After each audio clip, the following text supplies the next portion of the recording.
আমাদের পরম আলো।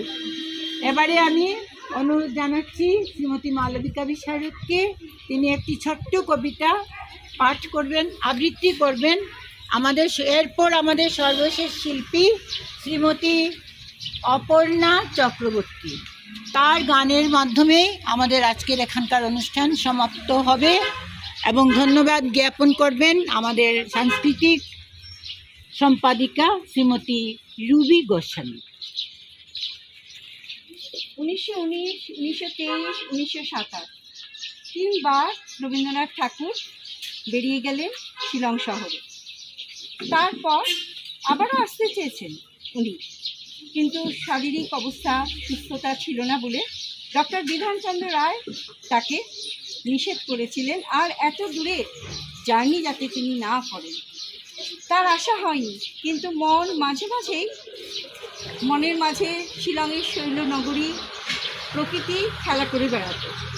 আর 1932 সালে তিনি একটি দুঃখের, সকল মানুষের জীবনে তো অনেক বেদনার দিন আসে, সুখের দিন আসে, সেদিনও তার একটি দুঃখের দিন ছিল কোনো এক কারণে।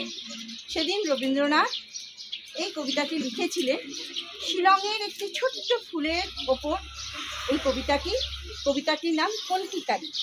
19শে জুন 1932 সালে শান্তিনিকেতনে বসে রবীন্দ্রনাথ লিখছেন শিলংয়ে কন্টিকারি ফুলের ওপর। ভাবুন তার মনে শিলং কিভাবে বিচরণ করত। শিলংয়ে এক গিরির খোপে পাথর আছে খসে, তারই ওপর লুটিয়ে বসে রোজ সকালে গেঁথেছিল ভোরে সুরে গানের মালা। প্রথম সূর্যোদয়ের সঙ্গে ছিল আমার মুখোমুখির পালা। ডান দিকেতে অপলা এক পিচের শাখা ভরে ফুল ফোটে আর ফুল পড়ে যায় ঝরে।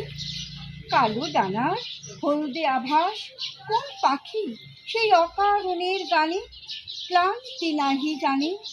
তেমনি তর গোলাপ লতা লতা বিতান ঢেকে অজস্রতার ফুলের ভাষায় অন্ত না পায় পদ্মের শিং ডেকে।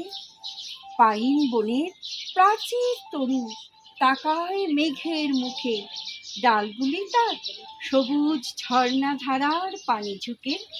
মন্ত্রে যেন ধমক লেগে আছে দুটি ডালিম গাছে, ঘন সবুজ পাতার কোলে কোলে ঘন রাঙা ফুলের গুচ্ছ দোলে। পায়ের কাছে একটি কন্টিকারি, অন্তরঙ্গ কাছের সঙ্গ তারি। দূরের শূন্যে আপনাকে সে প্রচার নাহি করে, মাটির কাছে নত হলে পরে স্নিগ্ধ সারা দেয় সে ধীরে। ধুলি শয়ন থেকে নীল বরণের ফুলের বুকে একটুখানি সোনার বিন্দু এঁকে। সেদিন যত রচেছিলেন গান কন্টিকারির দান, তাদের সুরে স্বীকার করা আছে। আজকে যখন হৃদয় আমার ক্ষণিক শান্তি যাচে, দুঃখ দিনের দুর্ভাবনার প্রচণ্ড পীড়নে, হঠাৎ কেন জাগলো আমার মনে সেই সকালে টুকরো একটুখানি মাটির কাছে কন্টিকারি নীল সোনালির বাণী। নমস্কার, ধন্যবাদ।